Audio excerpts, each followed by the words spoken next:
salaamaaleykum ñu ngi leen di nuyu di leen ziar di leen bëggee bu baax a baax fas yéene wax ci agression wu Maimouna Ndour Faye di ko condamné di ko ñaawlu bu baax a baax parce que violence moom ñun duñ ko mas a cautionné ak ci kuñ ko manti teg ku mën a doon waaye réew mi dafa doy waar Sénégal daal ñu bëri dañoo def benn clan daal contre Pastef ak Ousmane Sonko lu ñëw ñu ne Ousmane Sonko ak waa Pastef la jiñ nañ leen fi viol jiñ leen fi ay terroriste jiñ leen fi ay rebelle lu ñaaw lu nekk ñu teg ko ci seen der lépp lu xew rek ñu ne ñoom la te ñoom buñ leen di tooñ di leen saaga di leen xas di leen sosal di leen tuumaal kenn du ko ñaawlu ci ñooñu agression Maimouna Ndour Faye bii nii tey ñu bari ñu ngi ciy bëgg a profité tey pour continuer seen campagne de diabolisation bi ñu nekkee woon ak waa Pastef am na ñoo xam ne ñoom jugé nañ ba pare ba jiiñ ko ne waa Pastef ñoom ñoo agressé Maimouna Ndour Faye mais Sénégal bari na agression fan yëpp yéen a ngi dégg nit ñi naan agression bi dafa ñëwaat ngeen di gis ay vidéo ñu agressé ay nit Maimouna Ndour mën na génn di dem këram ñu koj ko agressé ko te dégg naa sax koñ ba mu dëkk dañ koy pavé ndax bu njëkk ba da daan ñëw dugg ci garage am directement waaye léegi dafa am fu muy gaare wàcc dox waaye léegi benn agresseur mënul dajeeg Maimouna Ndour Faye agressé ko comme ni ñuy agressé ñeneen ñi pour diaboliser benn parti rek ak leaderam politiciens yëpp jóg nañ seytaan yëpp jóg nañ dem di compatir ba di ci wax yoo xamante ni sax jaru ko waa est-ce que Maimouna Ndour Faye moom moo gën soxna Absa Anne bi nga xam ne moom it journaliste la nekk seneweb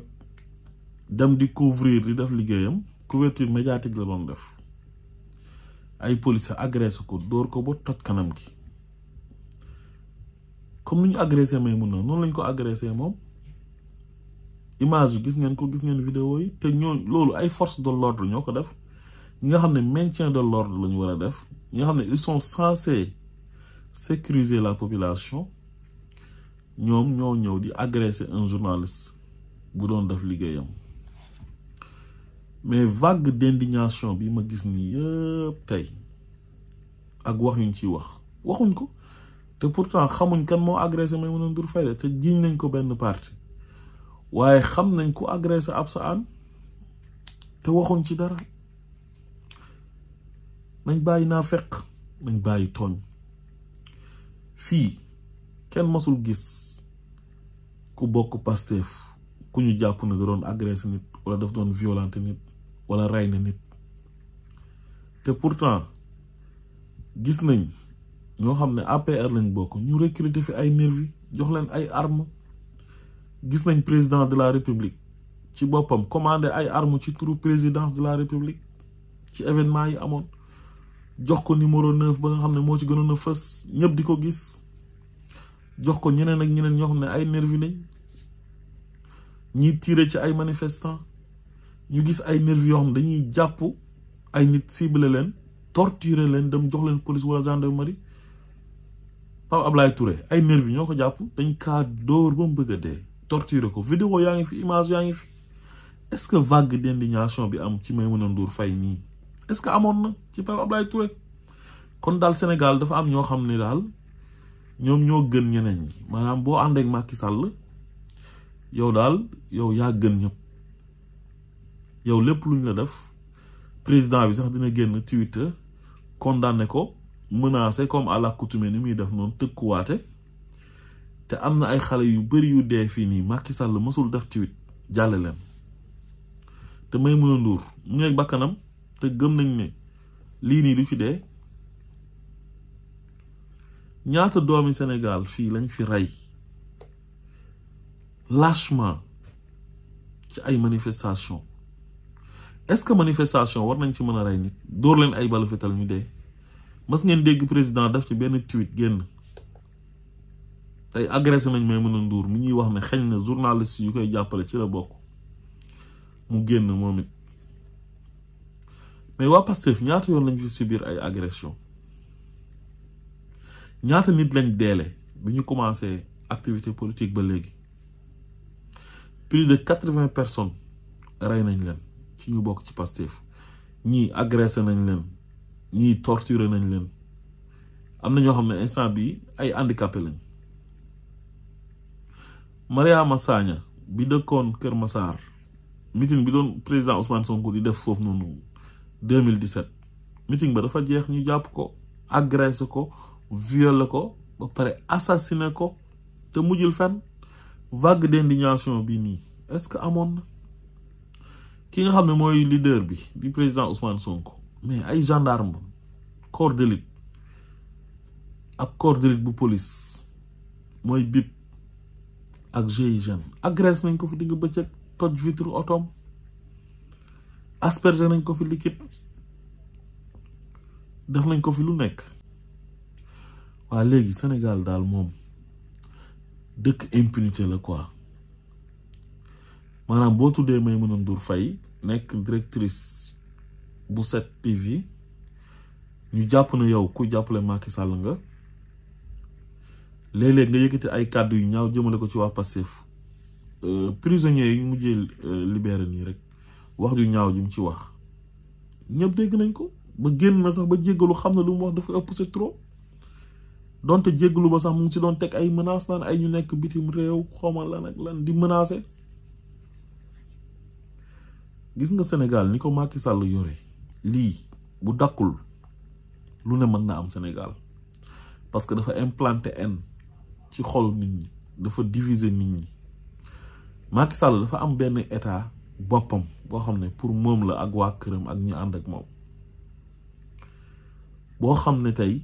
ça n'a rien à voir ak l'état du Sénégal bi nga xam ne dafa war a tëddee njaaxaanaay uuf ñëpp yemale ñëpp bañ a beddi mais ñi bokk ci Macky Sall mën nañoo def lu leen neex mën nañoo wax lu leen neex te dara du leen ci fekk waaye ñu bokk ci Ousmane Sonko moom bu ñu ŋaaŋee sax ñu jàpp leen tëj leen ci kaso yi di yàq seen der lu am ñu ne ñoom la jiiñ leen ko ne ñoom la kan moo leen wax ne Maimouna Ndour Faye li mu wax bërki démb ci détenu politique yi te jéggalu ko amul koo xam ne mën na def occasion bi ne lii métti na waa Pastef fi bokk ci waa kër Macky Sall yi dem agressé Maimouna Ndour wala mu commandité agression bi pour après ñu jiñ ko waa Pastef loolu yëpp mën na nekk violence moom fan la fekk baax mooy ci camp Macky Sall waaye kenn mësul gis waa Pastef recruter ay nervi di agressé waate wala di tas ay mitinu jàmbur wala di armé ay nit ay di leen jox ay gourdin yeeg ay jaaseeg ay fetal pour ñu ñëw di song ay nit loolu mësul am te tooñ baaxul yàq der baaxul Ousmane Sonko ak ay nitam ji ngeen leen lu nekk façon wax ju ñaaw ju nekk yëkkati ngeen ko jëmale ko ci Ousmane Sonko ak waa këram léegi nag agression bi am na ñu ngi koy ñaawlu waaye ngir yàlla bu leen ko jiiñ waa Pastef yi lan moo tax ngeen koy jiiñ waa Pastef yi bu leen ko jiiñee waa Pastef yi tooñ leen fii nii lu nekk war na fi mën a leer Didier Badji ak Fulbert Sambou dañ leen a jékki-jékki gisatuñ leen te dañoo ñaaw njort ne dañ leen a rey seen famille nan la ñuy def fu mu nekk nii jaaxle lañ def est-ce que vague d'indignation bi nii am na ci seen disparition ñoom ñaar ak ñeneen ñoo xam ne tey lu nekk dund nañ ko fi ci ay métit ci ay agression ci ay violence ci nguuru Macky Sall gii nii léegi Maimouna Ndour daal moom buñ ko agressé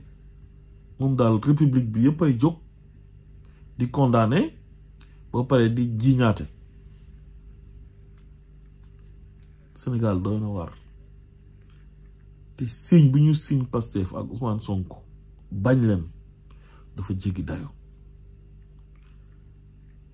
yàlla ñu yàlla àtte ak yéen salaamaaleykum wa rahmatullah